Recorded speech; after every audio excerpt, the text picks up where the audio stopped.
Welcome to Tilly's Trans Tuesdays. In a lot of these, I talk about things that are rough or upsetting or downright awful because so much of our society is set up to treat trans people that way. But I also like to talk about the good stuff, so let's discuss inclusive bureaucracy.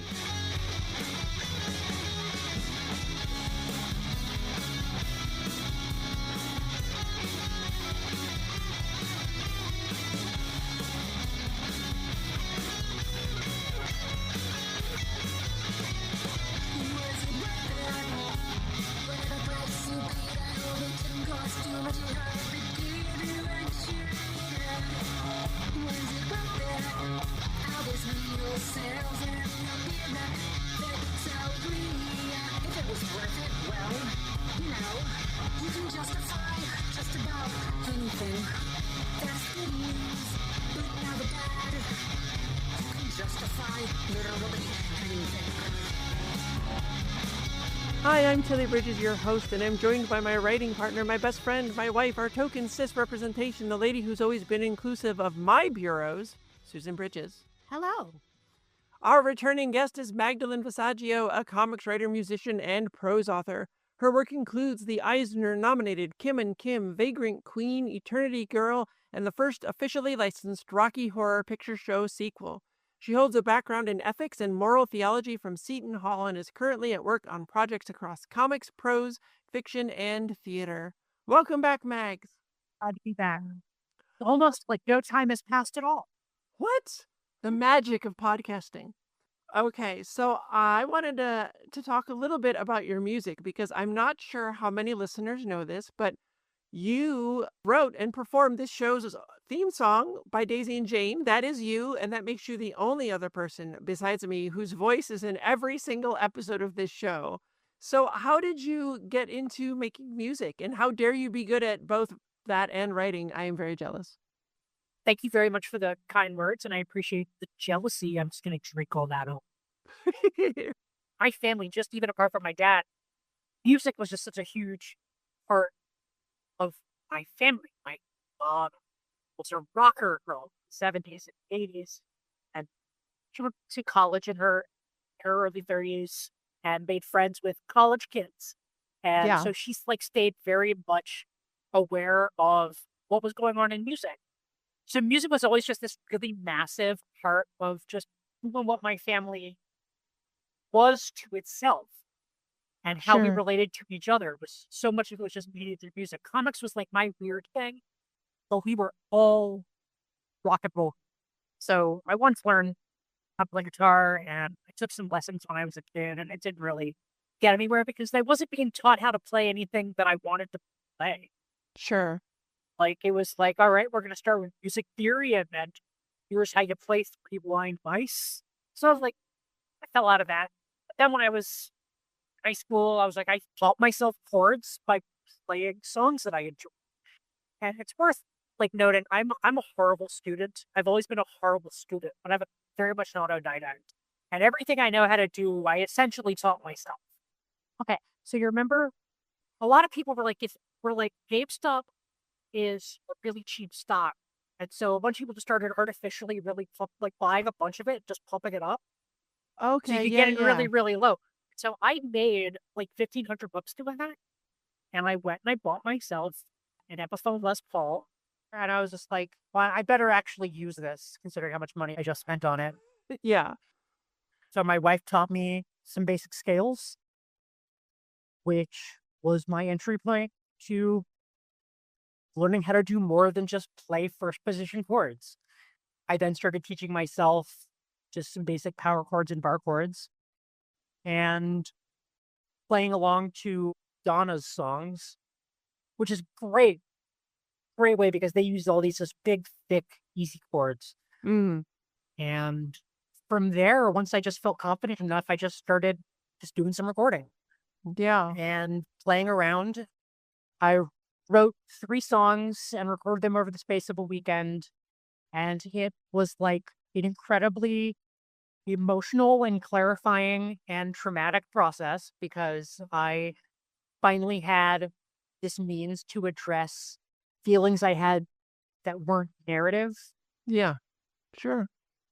Being able to just write lyrics and give the music the sound of what I'm feeling was just so intense. I remember I spent 8 hours trying to lay down a single guitar solo because I wasn't that good. It was way nowhere near as good as I am now, and I'm still not that good. And just going piece by piece, just recording the same little sections of it over and over and over and over and over again until my fingers were bleeding. Oh gosh. Because it was the song that was me dealing with my complicated feelings around my relationship with my dad. And I'm like, if I put this in music, maybe he'll finally get what I've been trying to tell him for at that point, 7 years. I'm like, it didn't work, but it worked for me. It, uh, it felt really good to have a place where I could just let the feelings be and not need to massage them into a plot. Yeah, yeah.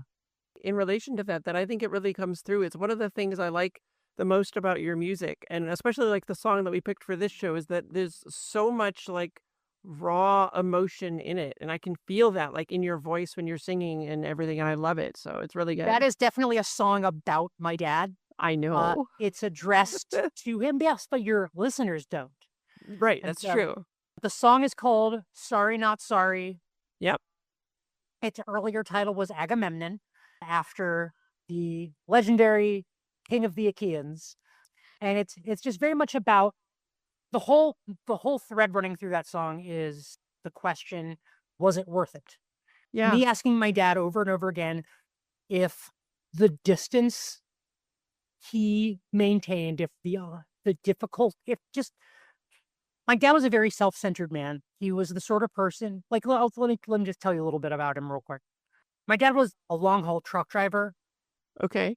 like, all through my childhood, which meant that he was home 4 days a month. And so that's really all I got of my dad, except for a couple of weeks every summer when I would go in the truck with him. It was just great being able to just spend some time with my dad, like an extended period of time, having a dad, you know? Yeah. And he told me my whole life that he didn't come off the road because he couldn't, because he needed the money, yada, yada, right? And then, after my parents divorced and my dad remarried, came off the road and bought a house. And I'm like, so why have we been living in apartments in a series? We were moving like every year, chasing down cheaper and cheaper places. And I'm like, we could have had a house. My dad just didn't really do anything to maintain any kind of relationship with me or my sister. I remember, like, one of my sister's best friends died recently, like just a couple weeks ago, and I was talking with her about it, and she was like, "It's weird because, like, she's like, this is definitely hitting me more than losing dad did because I didn't have a relationship with dad. Yeah. I had a really difficult one because my sister had checked out from that a long time ago, and I was never able to. I tried. I did Yeah. try to sort of emotionally disengage from him, but I couldn't. And I spent the last years of his life begging him to have a relationship with me, begging him. Yeah. And he would always be like, you're right, you're right. And then he'd call once or twice, and then it would be silence again. Because I made a decision a long time ago that I'm like, he needs to call me. I'm not reaching out. That was my boundary because I realized that if I didn't reach out, I didn't hear from him. Yeah. So I'm like, maybe if I stop reaching out, he'll realize that we haven't been speaking. And he would eventually, but it didn't change anything. The last time I spoke to him before he died, which is about 2 weeks before he died, he called me up and he's like, I want to say I'm sorry. And I'm like, oh, you want to apologize? I'm like, holy crap, is this really happening? You're apologizing? He's like, yeah. He's like, I'm sorry that I was a coward. And I'm like, okay, all right, let's keep this going. I like where this is going. And I'm like, well, what do you mean? And of course, you know what I'm thinking. I was like, oh, I'm sorry that, like, I, was so bad at maintaining a relationship, or I'm sorry that I was so shitty about the trans stuff or Yeah. whatever. And instead what he said was, I'm sorry I was a coward. I should have pushed back harder when you told me you were transitioning, but I prioritized having a relationship with you. And I'm like, did you? Wow. That's what this was. That's what this was. This 10 years of me begging to have a relationship with you was you prioritizing that relationship. And he's like, because he knew my dad was very sick at that point, and he knew he was running out of time. And I really think that the main thing on his mind was getting right with God so he could go to heaven. Mm. And that didn't inspire the song. That happened well after the song, but that's the dynamic that I was writing about. And Yeah. so the song goes, was it worth it? Whatever price you paid, I hope it didn't cost too much. I hope it gave you what you needed. Was it worth it? All this wind in your sails and your Pyrrhic victory? If it was worth it, well, you can justify just about anything. Yeah. That's the good news, but here's the bad. You can justify literally anything. And I just was doing this catalog in my head of just all the ways that my dad had used his religion to justify. He treated me and my mom very poorly, and he did so much of it in the name of what he thought his religious obligations as a husband and father were. Yeah. The day before he remarried to his second wife, he went to my mom and said, "This is your last chance." The day before. Wow. Wow. Wow. So it's worth noting my stepmom did not even throw him a funeral. Wow. So that dynamic, I'm sorry for this. This is also down. My relationship with my dad was so borked. So the song is really very much about this, what it's like to have, the line is, "What are children to a man who hears the voice of God?" And then it closes with this image of, I don't know how familiar y'all are with the Odyssey and just the stories about Agamemnon and Clytemnestra and Orestes, but that's stuff I'm pretty obsessed with and have been for many, many years. And so there's this moment in the Odyssey where Agamemnon, who's trying to get favorable winds for his expedition against Troy to rescue Helen of Troy, where he sacrifices his own daughter, Iphigenia, on the altar for those wins. And he gets those wins. And that is such a perverse image to me. And it really felt like an image of my dad. So that verse there goes, "Like Agamemnon, Diana devotee, put his daughter on the altar, put his knife to her throat. It's never easy having to choose, but sorry to remind it isn't your life to lose." And that was just always how it felt, was that my dad didn't really understand that other people were people the way he was.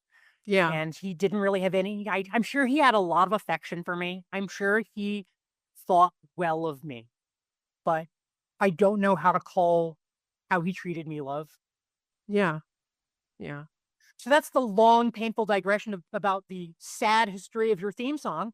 Yeah. I mean, I relate to it a lot because I had a really difficult relationship with my mother who also died like many years ago. And it was before I came out, but she would have never accepted me. And there's a lot that like the details of what you went through and what I went through are so very different. But there's a lot of similar feeling around the lack of acceptance and putting themselves before their children. And so I just relate with it a lot. The first time I ever heard that song, it hit me right in the heart. So I am sorry that we both know the pain of parents who are not all that we deserve them to be. So, but we're going to talk about some positive stuff here now on this episode. I mean, your song is great, but let's talk about inclusive bureaucracy, which is an exceptionally Woo. weird thing to call it and probably doesn't sound all that interesting. But stick with me because there's something very important going on here. I would not lie to you. I am good and cool. Also, this is very much a companion piece to discriminatory bureaucracy discussed last week in episode 153. I was there too. You were! So be sure to listen so you're aware of how rough things can be for us when parts of our society simply do not account for the fact that we exist, even when they're the ones providing our transition care. Getting your name and gender updated everywhere in every facet of life where it needs to be is a lot. It is a lengthy and time-consuming process. It's all kinds of things you maybe never even considered if you've never changed your name.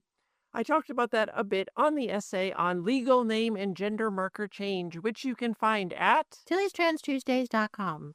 Of course, I do not want to see my dead name or be listed as the wrong gender anywhere, but there's so much that there's just no way I could do it all at once. If you need more on the ways our names and pronouns affect us, read up on that at TillysTransTuesdays.com. Yeah. If you've listened to last week's episode on discriminatory bureaucracy, you know what a frustrating, long process just getting this information changed in one place can be. And again, that was the very place providing my transition healthcare, and they still couldn't handle it. So you have to space these things out, or I did at least, because there's only so much that I could go through at once. I don't have infinite energy, and I have a lot of other things to do. Writing, being a wife and parent, more writing. Did I mention writing? Sometimes directing, and then still more writing. But it's not just that my to-do list is long. You have to understand how difficult it is to notify someone that your name and gender have changed and you'd like that change reflected in whatever their service is. In a lot of these cases, you have to make phone calls. Why? I have no idea. But that makes it even worse because you call and give them your account number or whatever, and they address you by your dead name, and then they call you sir. And then I have to tell them, I'm not a sir, I'm a woman, and that's no longer my name. And when I was doing some of this, my voice, as discussed in episodes 45 to 47, still wasn't where I wanted it to be after a year and a half of voice therapy. So they thought they heard a man and got confused. Also, there are too many bigots in this world. And did you know those bigots have jobs? And some of them are in customer service and administration at companies where you have to get this stuff changed. There is always a chance that in outing myself to this complete stranger, things are going to get awful. And to have to face that over and over and over and over again, like I said, there was only so much of it I could take at once. I did the most important stuff first and worked my way through the list. Social Security, driver's license, bank, credit card, birth certificate, health insurance, medical provider, passport, all take precedence. Some went fairly smoothly, some were agonizing. You get through them as best you can. But every time you have to work up the nerve and brace yourself for the chance that it could be awful and have all the emotional energy it'll take to deal with that. Each time you're just waiting for the other shoe to drop and have it entirely ruin your day. And so it can be such a welcome surprise when things could not possibly go better.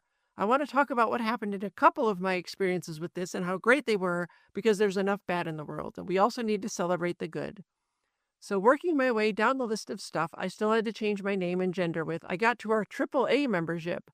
My first step with things like this was to look online for info on how to do it because, for the aforementioned reasons, the last thing I wanted to do was call.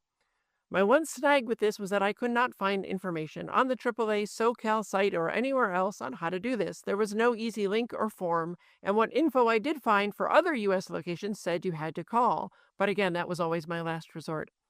So I logged into the AAA website and sent a message, just one sentence that said my name and gender have been legally changed and I would like to reflect this change on my AAA account. This wasn't a dedicated place for changing this info in their system or anything like that. It was just a general query to their customer support. I had zero hopes it would get me anywhere good, but it was worth a shot. And here's the email I got back 2 days later. Hello, Tilly. Thank you for contacting AAA. If you are able to scan the court document with the name change information into your reply, I can update your information for you. Thank you, Karen W., Online Member Services. What? Could it actually be that easy?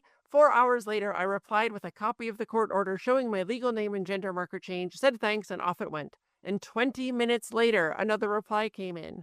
Hello, Tilly. Thank you for your reply and for the attachments. I have updated your information, ordered you a new card, and attached a temporary card to this email for you to use right now. I also cleared and reset your online profile so you can re-register and have the correct name populate. Please let me know if I can further assist you today, and thank you for your membership with AAA. Karen W., Online Member Services. What? 20 minutes from when I sent them the legal proof of my change of name and gender. It was done. Done. Not just changed it in their system, but my old name was still on the online account or something, and I'd have to figure out how to get a replacement card? No, they just took care of everything they knew I'd need, and again, somehow did it in the span of 20 minutes. I was flabbergasted. This had never happened before. It's almost like they know trans people exist and have procedures in place to make updates to their accounts. Isn't that wild? Right? Imagine. Crazy that it can be that easy. This is another one of those areas where I feel like my experience in New York has been extraordinarily positive.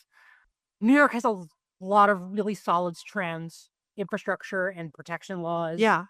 And one of those is that getting a legal name change was wildly simple.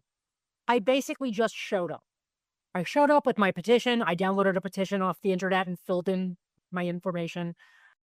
The only snaggle I ran into was that at the time I was still married to my ex-wife, and because I was married, not because I was trans, but because I was married, I needed my partner to sign off on it. That was all. And I had neglected, I should say, to get that done. And so I had to make another court appointment and came and just handed it over. And they did not even make me publish it. Yeah, that old draconian law that some states still have. Yeah, and the thing is, New York still has it. Wow.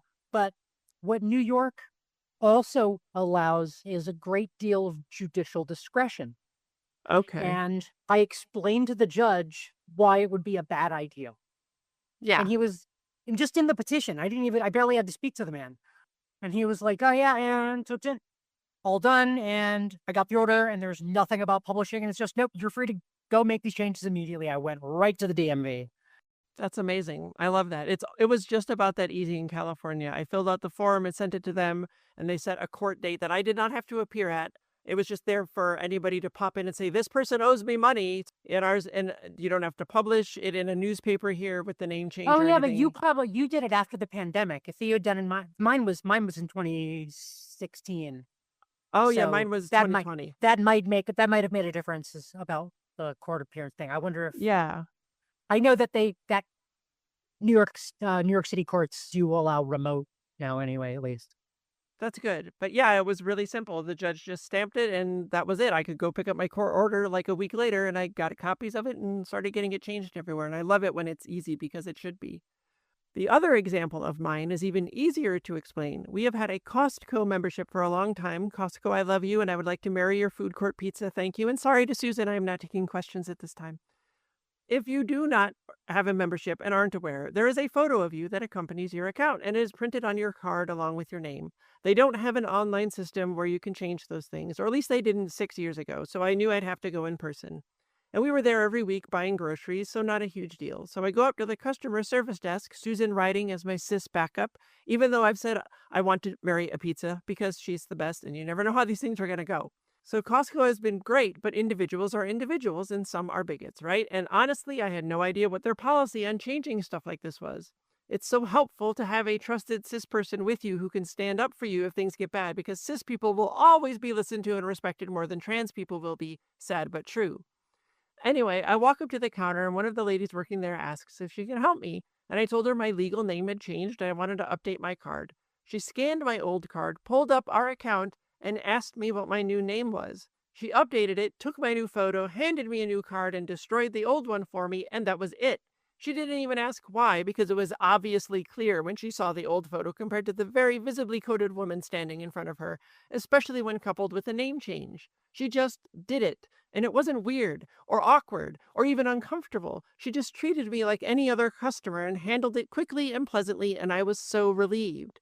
This is as quick and as easy as it should be. All it takes is being aware that trans people not only exist, but we're also your neighbors, your constituents, your fellow citizens, and your customers.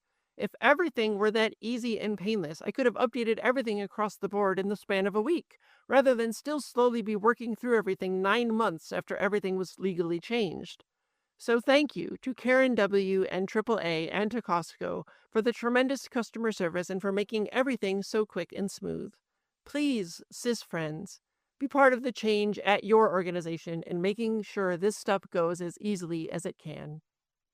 Thank you for being here once again. You've been a delight. Thanks for having me. So few places make it easy on trans people. In a world that is so often out to get us, these kinds of inclusive procedures matter. Every little bit goes a long way in changing the way trans people are treated in our society, and we need you to be part of that change. Tilly Bridges, end transmission.